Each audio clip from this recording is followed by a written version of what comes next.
Pernah kepikiran nggak sih apa yang sebenarnya terjadi di dunia maya setiap detiknya? Di balik layar HP atau laptop kita, ada sebuah dunia digital yang geraknya super cepat. Jadi yuk siap-siap, kita bakal lihat betapa sibuknya internet hanya dalam waktu 60 detik. 60 detik. Kedengarannya cepet ya. Mungkin cuma cukup buat bikin kopi instan. Tapi, di dunia internet, 60 detik itu beda cerita. Itu waktu yang super panjang buat banyak hal terjadi. Penasaran kan apa aja yang bisa kejadian? Nah, semua ini tuh mulainya dari mana? Ya dari kita sendiri, dari tiap klik tap jari kita di layar, tiap foto yang kita upload, tiap pesan yang kita kirim. Oke, kita mulai dari yang paling dekat sama kita ya, jejak digital yang kita semua tinggalkan tiap hari. Oke, angka pertama nih. Setiap menit ada hampir 66.000 foto dan video di-share di Instagram. Coba bayangin, itu mungkin lebih banyak dari semua foto yang kalian ambil setahun penuh. Dan itu terjadi setiap menit. Gila kan? Dari liburan mewah sampai foto kucing, semuanya jadi arsip visual dunia. Nggak cuma gambar, interaksi juga gila-gilaan. Di Facebook, setiap menitnya ada 510.000 komentar. Setengah juta lebih. Itu kayak penduduk satu kota rame-rame komen barengan. Tiap menit. Mulai dari HBD ya, sampai debat kusir. Ya disitulah denyutnya. Terus siapa di sini yang suka ngobrol sama HP-nya? Hehe, ternyata banyak banget. Setiap menit, Siri itu jawab lebih dari 1 juta pertanyaan. 1 juta. Ini udah bukan fitur iseng lagi, tapi beneran jadi asisten pribadi buat jutaan orang. Sadar nggak sadar, ini ngubah cara kita pakai teknologi. Nah, ini dia juaranya komunikasi pribadi. WhatsApp. Siap-siap ya, setiap 60 detik ada 97 juta pesan WhatsApp yang dikirim. 97 juta! Susah banget ngebayanginnya. Ini benar-benar jaringan komunikasi personal terbesar sepanjang sejarah. Oke, tadi kan soal interaksi pribadi kita. Sekarang kita geser sedikit, kita lihat mesin-mesin konten raksasa yang ngasih kita tontonan dan hiburan. Nah, di sini nih, skala internet mulai terasa nggak ada batasnya. Di YouTube, tiap menitnya ada 3,47 juta video yang ditonton. Hampir 3,5 juta. Gila, ini kayak perpustakaan yang nggak ada ujungnya. Mau cari resep, dengerin musik, atau nonton video kucing, semuanya ada dan ditonton bareng-bareng sama jutaan orang di seluruh dunia. Kalau YouTube rajanya nonton, nah TikTok ini rajanya bikin. Setiap menit ada 16.000 video baru yang diupload ke TikTok. Jadi ini bukan cuma soal jadi penonton, tapi semua orang bisa ikut jadi kreator, ikut bikin tren. Terus ada Meta, gabungan Facebook sama Instagram. Reels-nya itu diputar hampir 139 juta kali setiap menit. Coba kita hitung-hitungan bentar ya. Kalau satu Reels itu cuma 1 detik, butuh waktu 4 tahun lebih buat nonton semua Reels yang diputar dalam 1 menit itu.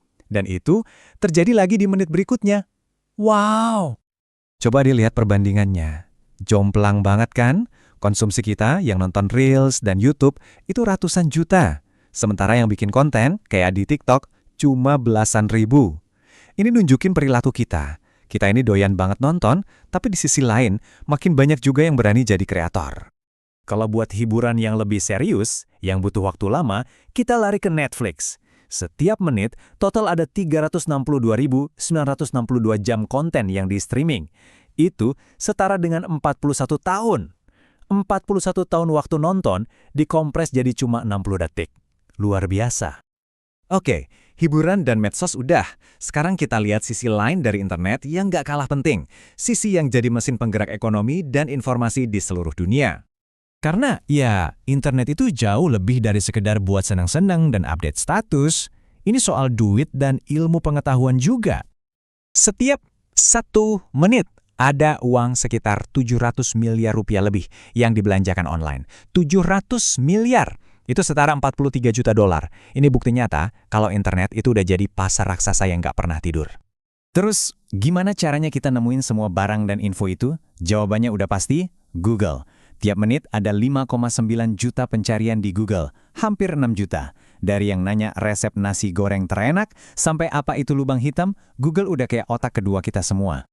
Di antara semua aplikasi baru yang keren-keren, ada satu pemain lama yang ternyata masih kuat banget, email.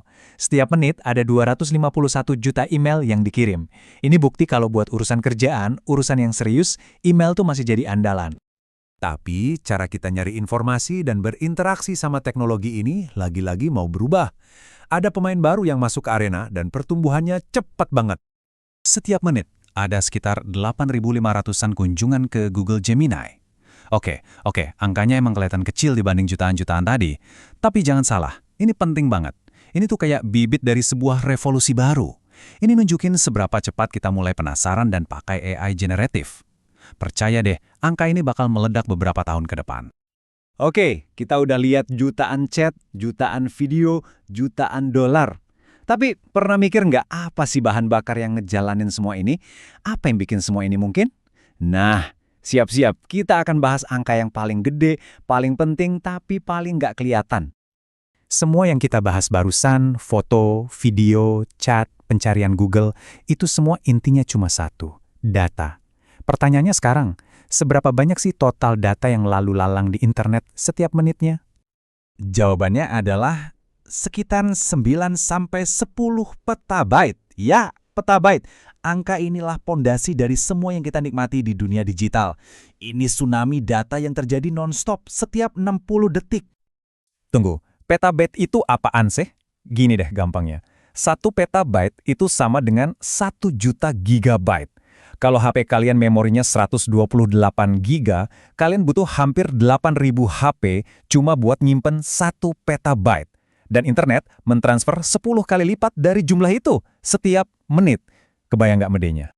Nah, semua angka gila tadi itu terjadi dalam 1 menit hari ini. Sekarang pertanyaannya, kalau hari ini aja udah kayak gini, gimana ya kira-kira dunia digital kita 10 tahun lagi?